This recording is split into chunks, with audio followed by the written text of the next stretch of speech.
చేమలక్కయ్య alias చామలక్కయ్య పాపం ఏదో కొత్తగా అధికార ప్రతినిధి పదవి ఇచ్చారు కదా అని చెప్పేసి ఎగిరెగిరి ఏదో వచ్చి నిన్ను నిరూపించుకోవాలని చెప్పేసి వీడియోలు చేయడం కాదు.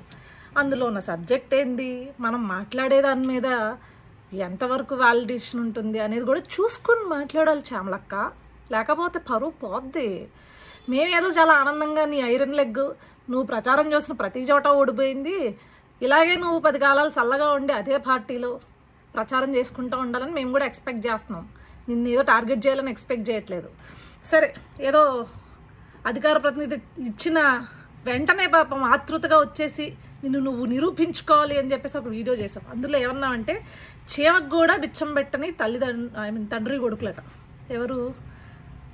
అదెవరో తెలుసా?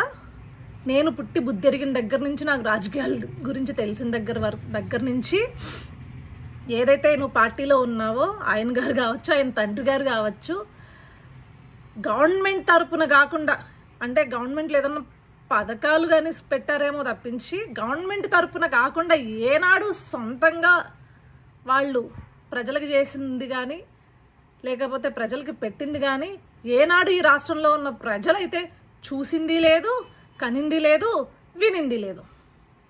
కానీ ఇక్కడికి వచ్చేసరికి నారా భువనేశ్వరి గారి ఆధ్వర్యంలో ఎన్టీఆర్ ట్రస్ట్ ద్వారా ప్రతి ఏటా కొన్ని వందల వేల జీవితాలు బాగుపడుతున్నాయి.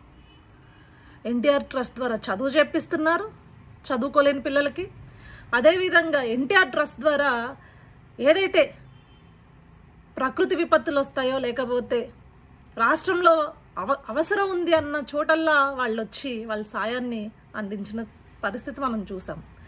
ఏదో మనకు అధికార ప్రతినిధి ఇచ్చారు, ఇష్టం వచ్చినట్లు రాజకీయాలు తెలియకపోయినా మనకి శుద్ధమైన పుట్టకతో వచ్చిన వాక్శుద్ధి ఉంది కాబట్టి మాట్లాడేస్తే జనాలు నమ్మేస్తారు అని చెప్పేసి సాగదీసుకుంటూ అచ్చ తెలుగులో మాట్లాడుతున్నట్లు కనుక ఏదో కటింగులు ఇచ్చావనుకో, ఇలానే నువ్వు ఇవ్వాలి. ఎందుకంటే నువ్వు పిట్ట కథలు చెప్పినప్పుడు 11 వచ్చాయి.